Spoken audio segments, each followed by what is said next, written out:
औज़ु बिल्लाहि मिनश्शैतानिर्रजीम बिस्मिल्लाहिर्रहमानिर्रहीम।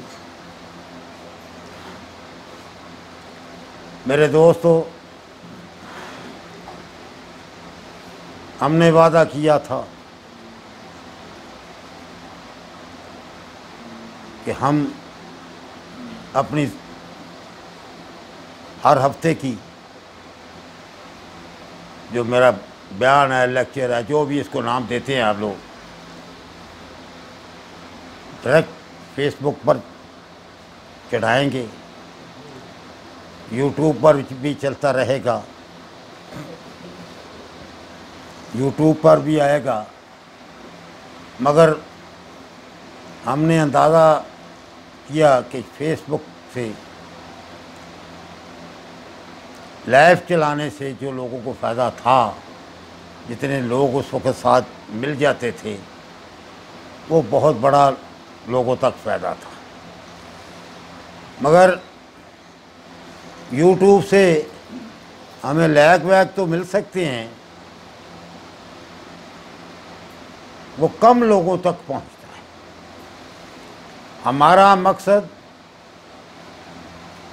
ये तिब का जो हम मगजमारी करते हैं, इसमें ये हरकत नहीं है कि हम यूट्यूब के ज़रिए से पैसे कमाएं, तो ये करें वो करें, जब होंगे देखा जाएगा, आते रहेंगे, होते रहेंगे। मेरा अल्लाह मुझे मेरा रिज़्क दे रहा है, कर रहा है। मेरा मकसद फौत हो रहा था कि ज़्यादा लोगों तक, ज़्यादा अतिबा कराम के पास मेरी बात पहुँचे, उसको समझें और आपने इलाज मुआलजे को दुरुस्त कर लें। ये सारा कुछ होते हुए मेरी नीयत अपनी जगह पर,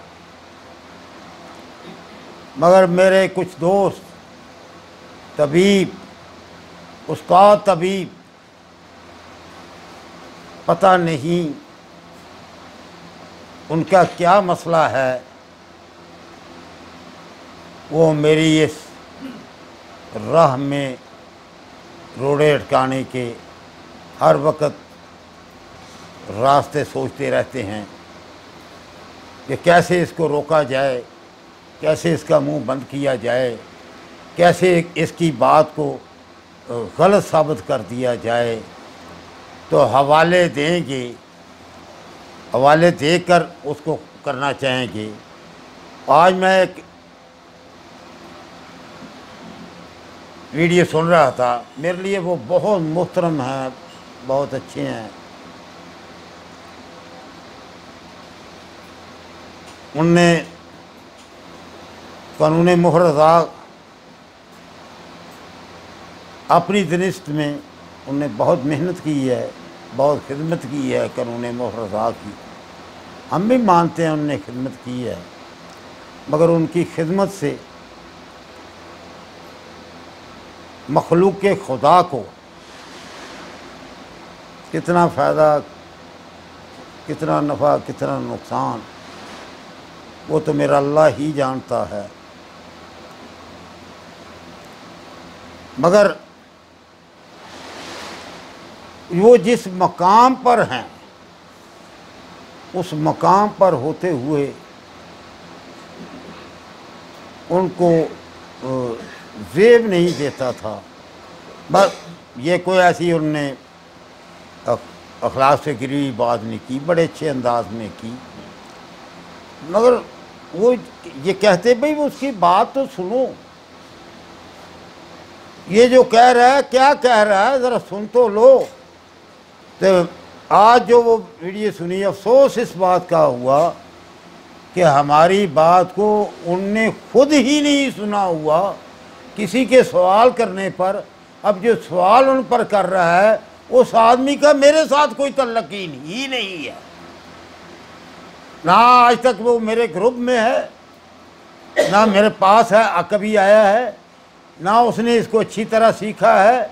यूट्यूब से सुनी बातों को उसने सवाल बन के हज़रत के सामने कर दिया।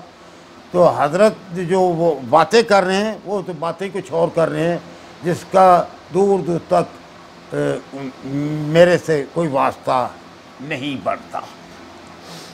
एक छोटी सी बात ही एक बड़ी बात को, उसमें बड़ी बात में एक छोटी सी बात गलत कर दी जाए तो वो सारी का बेड़ा गर्क कर देती है। हमने कभी ये नहीं कहा कि खुशकी में तरी है, हमने नहीं कहा। बहरहाल बेहतर अच्छा इल्मी जवाब उन्होंने दिया, जो इल्म उनके पास था। उनके पास इल्म किताबों का है। हमारी बहुत सारी बातें किताबों में ढूंढते फिरो नहीं मिलेंगी। उनका रद्द किताबों से कैसे करोगे? हम ये कहते हैं मुशाहदा करो, आओ मैदान में तजर्बा करो, मुशाहदा करो।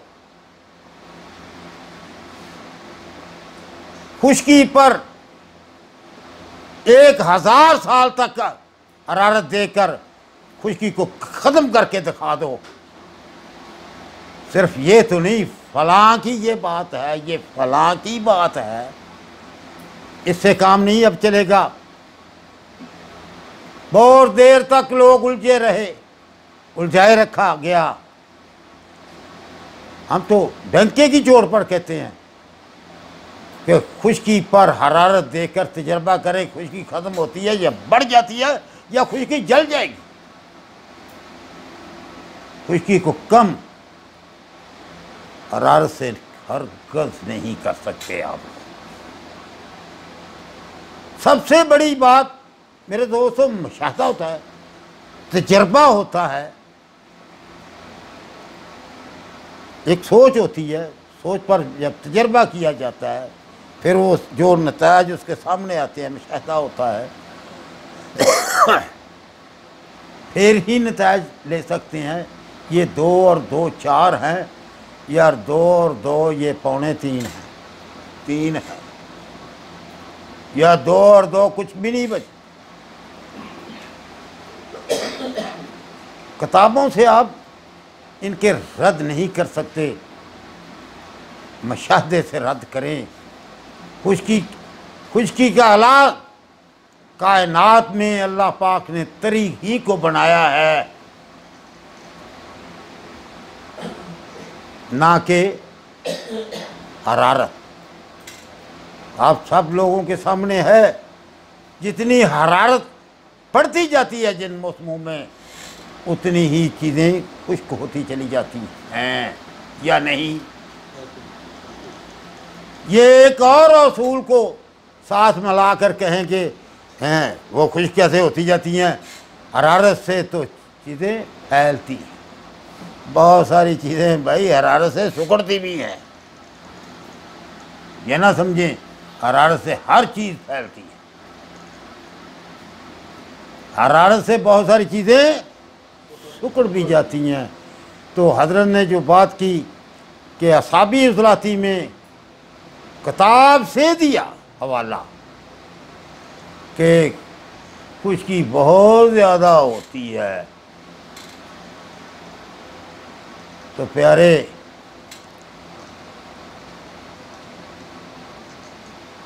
उज़लाती साबी में सदा होता है, खुशकी नहीं होती। इस फ़र्क को जब आप लोग समझ गए तो फिर तिब की हकीकत को पालोगे।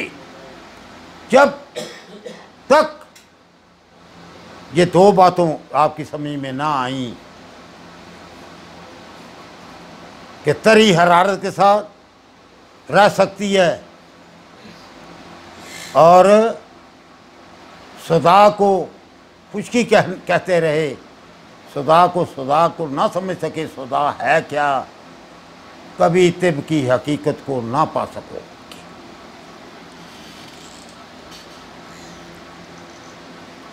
अल्लाह पाक मुझे, आपको, सबको हदायत ता फरमाए और हकीकत तक पहुंचने की तौफीक ता फरमाए। हकीकत ये चंद मिनट पहले जो बयान की गई है हकीम नईम जान साहब मर्दान वालों ने हकीकत बयान करके जो कि रखी है, इंशाल्लाह वो यूट्यूब को पर आपको वो मिलेगी। हकीकत तिब चैनल पर आप वो देख लें कि हकीकत क्या है। हाँ, इसमें मैं थोड़ा आप लोगों को मुश्किल में डालूँगा, वहाँ पहुँच कर देखें। अगर आप लोगों की जुस्तजू है तो पहुँचेंगे। जो हकीकत तिब पर तजर्बात हुए हैं उसके नतायज क्या हैं। हकीकत ये है कि आज हमारे कानून मुफरज़ा वाले कानून मुफरज़ा को छोड़ चुके हैं। ये भी वही बोंगियाँ मार रहे हैं जो तिब्बे यूनानी वाले अलामात पर दवाइयाँ देने की, इनने भी अलामात की किताबों पर किताबें लिख दी हैं और नुस्खे से वो पढ़ दी हैं। तो ये कानून मुफरज़ा ये काम करने वाला कानून मुफरज़ा कहलाने का हकदार है तो मुझे बताएं। मैं तमाम कानून मुफरज़ा वालों की बात करता हूँ, तमाम लखारियों की बात करता हूँ। अगर अलामात ही पर चलना था तो तिब्बे यूनानी में आगे ये कानून मुफरज़ा का क्या तुक बनता था। हज़रत साबर मुल्तानी रहमतुल्लाह अलैह ने आपको वहां से निकाला, कानून दिया, एक असूल दिया जिसको आपने समझने की जहमत ही नहीं की, उसमें की गहराई में जाने की ज़रूरत ही ना समझी। उसी को सामने रख कर किताबें पर किताबें लिखते चले गए। हज़रत साबर की किताबों की में हेरा फेरी के अलावा कौन सी किताब आपने तिब के असूल पर लिखी है, बताएं।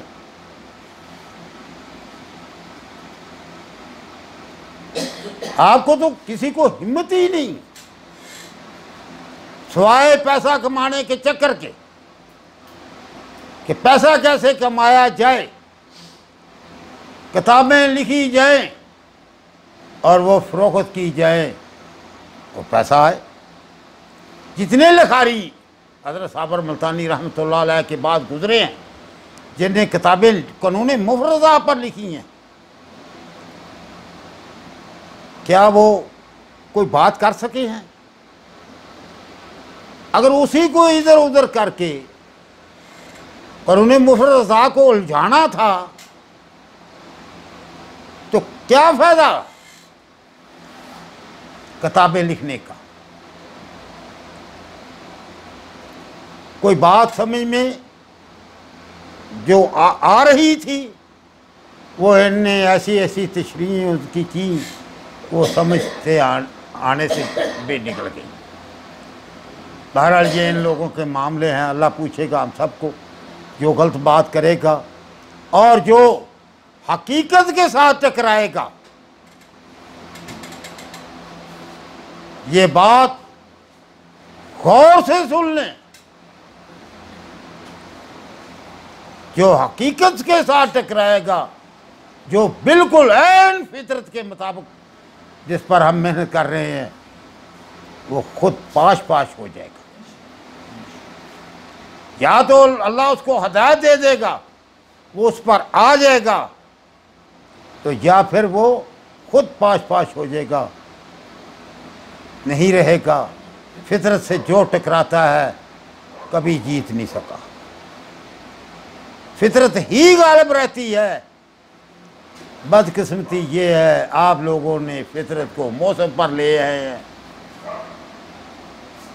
हम कहते हैं कि मौसमों को तो फितरत तश्कील देती है, ना कि मौसम फितरत है। बहरहाल ये छोटी सी बातें थी जो मैंने करनी थी। मोहतरम के अदब में भी कोई ऐसा लफ्ज़ ना निकल जाए। बहुत प्यारे हैं हमारे, माशाल्लाह, बहुत मेहनत करते हैं, बहुत खर्चा करते हैं, जलसे करते हैं।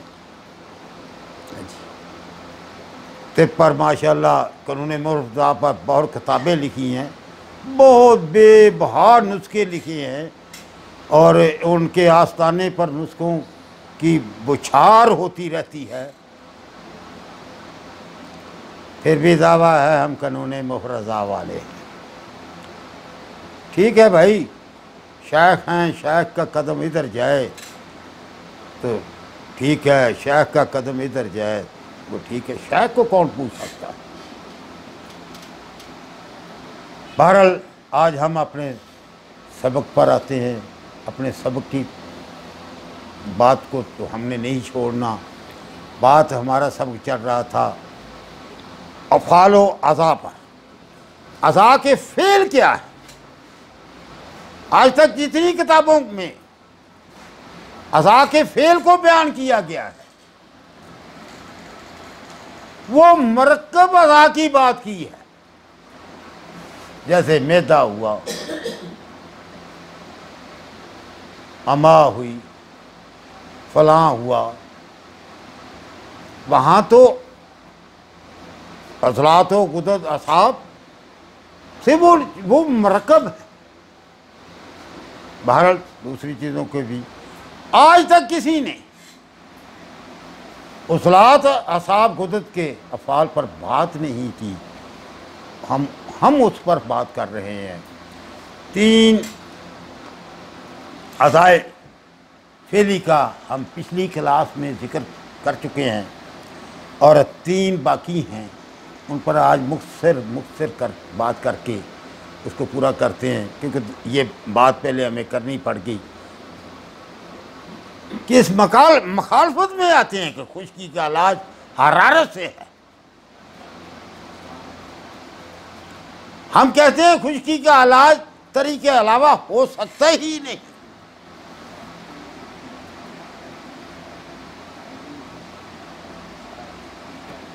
उसमें वो रुकावट लाने के लिए खड़े होते हैं। इंशाअल्लाह एक वक्त आएगा ये सारे दोस्त समझ जाएंगे।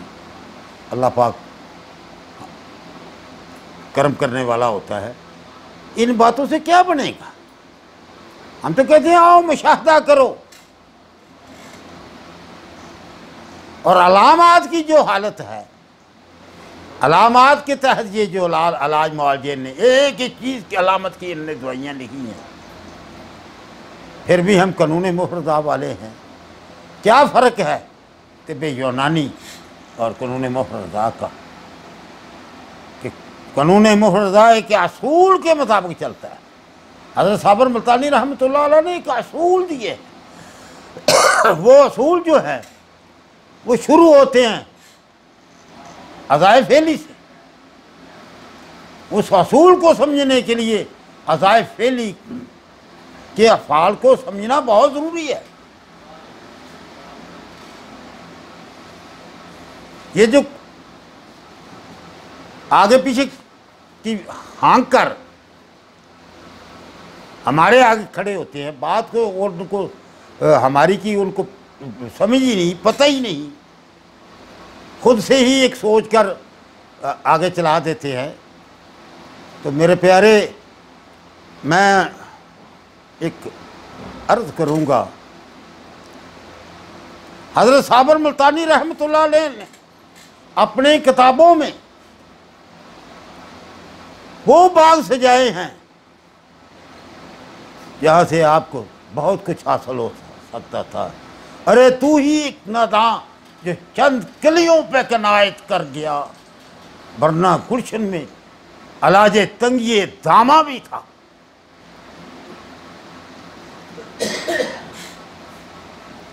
ये तंग नजरी आपकी खत्म हो जाती अगर आप साबर को पढ़ लेते। एक बात खुली सामने नजर आ रही है, वो उसी को मान रहे हैं। एक बात को हजरत साबर ने लपेट कर आपके सामने रखा, देखो इसको गौर करो, इसको समझो। वहां आप लोग नाकाम हैं समझने में। तो ये कोई ये ना समझे कि मैं बहुत बड़ा पढ़ा लिखा हूं। अरे तेरे से बहुत बड़े बड़े पढ़े लिखे भी इस दुनिया में मौजूद हैं। अल्हम्दुलिल्लाह तेरे से पढ़े पढ़े इस वक्त इस क्लास में बैठे हुए। हैं या नहीं?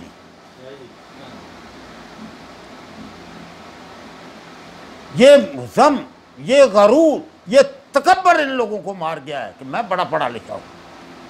तो क्या कहते हैं मियां मोहम्मद साहब, पढ़िया पढ़िया ना खुआमी, ना आखी मैं पढ़िया, वो जबार कुहार सुदावे, बता रोड छड़ी दुध कड़िया। अब ये लोग इस बात पर आ गए हैं, इनका कड़ा हुआ दूध ये कल के बच्चे कराएंगे, छीन करके करा देंगे जो हकीकत को समझ रहे हैं।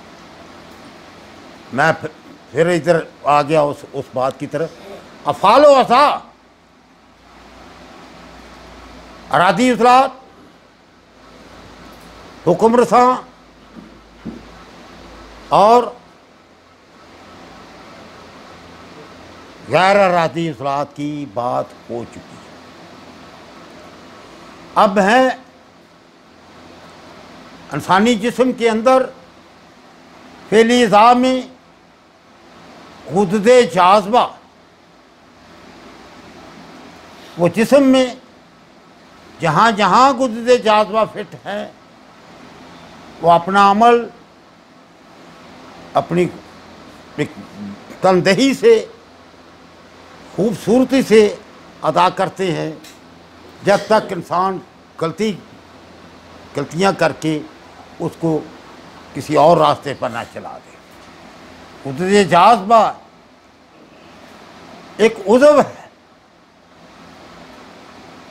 और वो अदा है जो इंसानी जिस्म के अंदर अपना फ़ेल अदा करता है। उसका फ़ेल क्या है? फ़ेल अफ़ाल, उसका काम क्या है? इंसानी जिस्म में हरारत को कायम रखना, जिस्म में हरारत को कायम रखना और उसके इत्दाल में कायम रखना।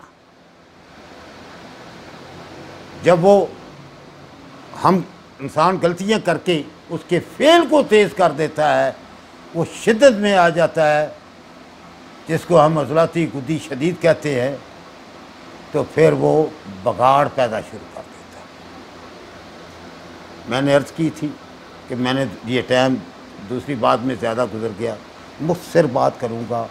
ये हरारत का जिस्म में कायम जो रखना है, ये गुददे जाज़बा के तहत है। अगर हरारत कायम न रहे तो ये इंसानी जिस्म कायम नहीं रह सकता। और इससे अगला उज़व जो है गुददे नाकला,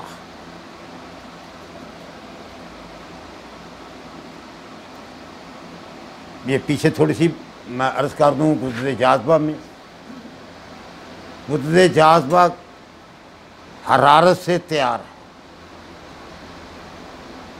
दो काफ़ीते हैं इसमें, हरारत ज़्यादा है, खुश्की कम है। जब तक ये अपना फ़ेल अदा करते रहेंगे इंसानी जिस्म के अंदर, तब तक इसी ग़ज़ा से ज़िंदा रहेंगे जिनमें हरारत ज़्यादा और खुश्की कम होगी। यही इनकी ग़ज़ा होगी। अब ये गुददे जाज़बा हरारत जो देते हैं और उसको कायम रखते हैं, जब ये शिद्दत में आते हैं तो इसके मुकाबल जो है वो हुक्म रसा है। उनका काम सर्दी का इत्दाल कायम रखना है। ये अपना चढ़ाई करके, ज़्यादा करके, हरारत को ज़्यादा करके उसको पीछे धकेल देते हैं। तो हमने वो उसको सामने लाना है, बराबर में लाना है। तो वो अपनी सर्दी को बढ़ाकर फैलाकर इसकी हरारत को कम करे, इंसान सेहतमंद हो जाएगा। जो ये समझते हैं कि हरारत को तरी से तोड़ लेंगे, यार इन लोगों की अकल काम क्यों नहीं करती? हरारत पर जब तरी देंगे तो हवस पैदा होगा, जिंदगी, इंसानी जिंदगी दांव पर लग जाएगी। ये कहते हैं कि हरारत का इलाज तरी से है।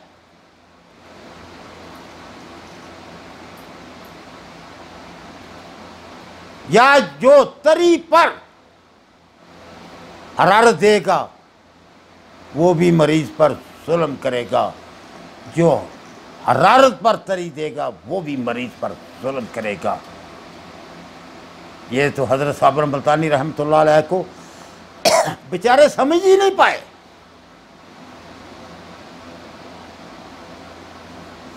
उनने जो सामने रखकर, हजरत साबर ने जो सामने रखकर इनसे खेला, ये उतने ही जानते हैं। अगली तहरीक की तो हमने पिछली दफ़ा बताया, अगली तहरीक की दुआई किधर है, किस वक्त है, किस कहाँ है। उस बाद हर जगह पर इनने वही फिट कर असूल फिट कर दिया। हजरत साबर मुल्तानी रहमतुल्लाह अलैह का अपना तरीका जो है उसको इनने सामने नहीं ही रखा। असल में मैं समझ रहा हूँ जो बात में हमने पहले की है वो खुशकी वाली, वो मैं मुकम्मल नहीं कर पाया। बार बार फिर उधर आ रहा हूँ उसको मैं मुकम्मल कर दूँ। मुशाहदा करें, तजर्बा करें, हरारत पर तरी दें, हबस ना पैदा हो। मुझे यहाँ गलमे से पकड़ के ये दुआ करने से बाहर निकाल देना।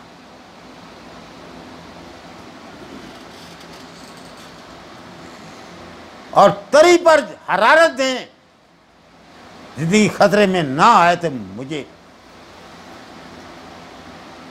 खुदा का खौफ करो। क्यों इंसानी जिंदगियों से खेल रहे हो? अगर एक समझ कर एक बात को वो आपके सामने रखता है, आप नहीं लेने चाहते तो ना ले। दूसरों के आगे तो रुकावट ना बने, दूसरों को तो समझने दें। हरारत का इलाज तरी हो ही नहीं सकती और तरी का इलाज हरारत हो। फिर तरी का इलाज ये करते हैं दूसरी तरफ खुशकी से हवाएं चला दो। तो जिद्दान वाला मामला किधर गया रे? मैं तमाम ये कानूनी मुर्तज़ा के जो दोस्त हैं, अगली तहरीक पर भी नहीं रहते, 4 पर 6 की बात कर रहे हैं, 4 पर 5 की बात कर रहे हैं। कौन सा असूल है आप लोगों के पास? कोई असूल बताओ। हम कोई भी इलाज करते हैं उसके पीछे एक लाजिक का एक असूल है, कानून है, उससे कदम आगे पीछे हम नहीं होते। हरारत पर सर्दी ही देते हैं और सर्दी पर हरारत ही देते हैं। कभी इसके अलावा कोई हमारी बात सुनी हो? खुशकी पर तरी ही देते हैं, तरी पर खुशकी ही देते हैं। कोई और बात कभी हमारी, ये कोई असूल है? यही नहीं, आओ हज़रत साबर मुल्तानी रहमतुल्लाह अलैह की तहरीक तहलील तस्कीन को समझ, वो कहाँ जाती है। अगली तहरीक से तो ना तहरीक पूरी होता, तहरीक तहलील तस्कीन का असूल पूरा नहीं होता। हम इस तहरीक तहलील तस्कीन साबर से लेकर आपको दे रहे हैं, आपने खुद से गढ़ ली है। कोई एक तहरीक छोड़कर दे रहा है, कोई अगली तहरीक दे रहा है। और भाई अपना तो नड़ी डटा सीधा पहलू कर लवो। वो तुहाडा अपने ही नड़ी डटा सीधा नहीं, तुसा किसी नूं की आखना है? इनके अपने कोई असूल नहीं है। कोई तस्कीन को कहीं कह रहा है, कोई तस्कीन को कहीं कह रहा है। कोई एक ही उज़्वे रईस में तहरीक भी डाल देता है, उसी में तस्कीन भी डाल देता है। दो तहरीकों से ज़्यादा नहीं होती, वरना एक ही उज़्वे रईस के अंदर तस्कीन को भी साथ डाल देते। खुदा का खौफ करो यार, अपनी मर्जियों से नहीं चलना। अपनी मर्जियों से चलोगे तो नुस्खाबाजी करोगे। वो तुम लोग बहुत खेल चुके हो इंसानी जानों से, बहुत खेल चुके हो तबीबों से, शागिर्दों से। अब आपकी नहीं चलेगी। ऐसे कोई नहीं मानेगा। अब पूछेंगे सामने बैठाकर कितने इलाज हैं तो जो तरीके मर्ज पर हजरत साबर मुल्तानी रहमतुल्लाह अलैह ने खुशकी से किए, और कितने इलाज हैं हजरत साबर मुल्तानी रहमतुल्लाह अलैह ने तरीके खुशकी से और खुशकी के तरीके से किए। तो मेरे दोस्तों, फालोज़ा की बात तो गुज़रे जाज़बा जो है वो उस पर तो बहुत बड़ी बात होगी, साथ उनके तरीके इलाज की भी होगी। अब गुज़रे नाकला, ये मानने वाले हैं हर चीज़ के। क्या कितनी देर हो गई है भाई, कितना हो गया? फिर क्या हुआ? गुज़रे जाज़बा से आगे गुज़रे नाकला, खुदी असाबी जिनकी तहरीक है। हमने एक दफ़ा नहीं, बार बार दफ़ा इन्हीं ही लोगों के सामने सवाल रखा है। इसमें हरारत नहीं होती, इसमें रोशनी है। अगर हरारत है तो हरारत और तरी को कैसे इकट्ठा करते हो, मुशाहदा करके हमें समझा दो, हम आपकी मान लेंगे। हम अपना सब कुछ छोड़ देंगे। हमारी ये गलती हमारे सामने मुशाहदे से, कहने से नहीं आपकी बात कि आपने कह दिया। ये फलां किताब से लाकर हमारे आगे वो रख दिया, ये नहीं चलेगा।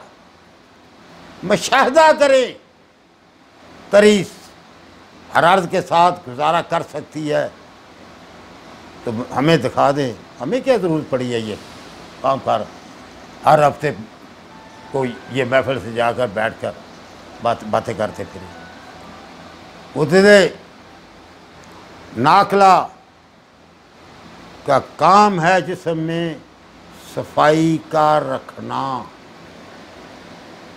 रोशनी सफाई का फैलाना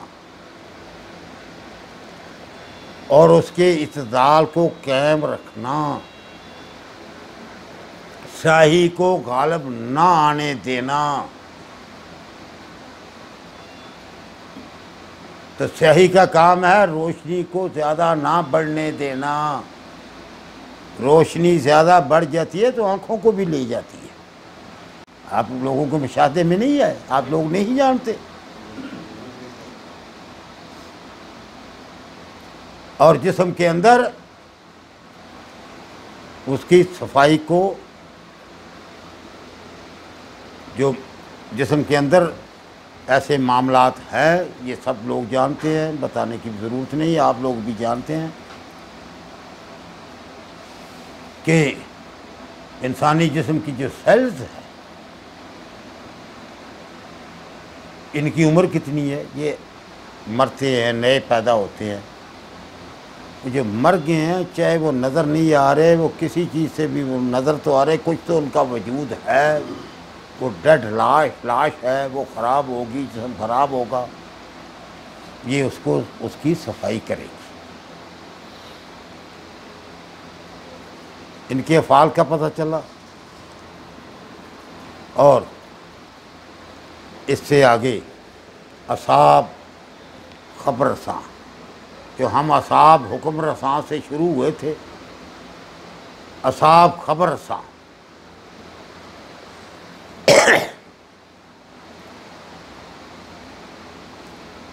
इनका जो फेल है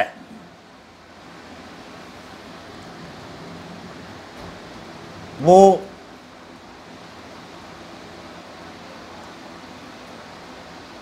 दिमाग को खबरें पहुँचाना है, अंदरूनी और बरूनी हवासे खमसा, बातनी और हवासे खमसा बरूनी। ये सिर्फ बाहर की ही नहीं खबरें रखता। ये जिस्म के ऊपर कोई चीज़ चल पड़ी है तो यही खबर नहीं रखता। ये अंदर की भी टूट फूट जो होती रहती है इंसान, वहाँ की भी खबरों को बचाता है। कितने इंकबाज दिन में आदमी के साथ अंदर में होते हैं, कहाँ कहाँ होते हैं, वो सब की खबरें पहुँचती हैं और दिमाग उसको हुक्म रज़ा के ज़रिए तबीयत मदबरा को पैगाम पहुँचा कर उनकी दुरुस्तगी होती रहती है। ये हमारे इल्म भी नहीं कि कितना कुछ दिन में हमारी बजाते खुद ही वो मामला चल गए। ठीक है जी। और ये और इसके साथ साथ जिस्म के अंदर तरीका तनासब कायम रखना, अपनी तनिष्ठ के मुताबिक मैंने जो बयान किया है, तो दूसरे जो मरकब अज़ा हैं और दूसरे इंसानी जिस्म के अंदर जो अज़ा हैं उनके अफ़ाल, तो ये तो बहुत एक लंबी बहस है। मैदे का फ़ेल, अंतड़ियों का फ़ेल, जिगर का फ़ेल, दिमाग का फ़ेल, वो एक ये तो सारी तिब है। अफ़ाल व अज़ा पर पहले जिस तरह भी लिखा गया वो लिखा गया। हम उनके अफ़ाल को सामने लाए हैं जो इंसानी जिस्म में काम करते हैं, हर वक्त जो वो अपने काम को जारी रखे हुए हैं। अल्लाह पाक मुझे, आप और सबको समझने की तौफ़ीक अता फ़रमाए। अस्सलामु अलैकुम।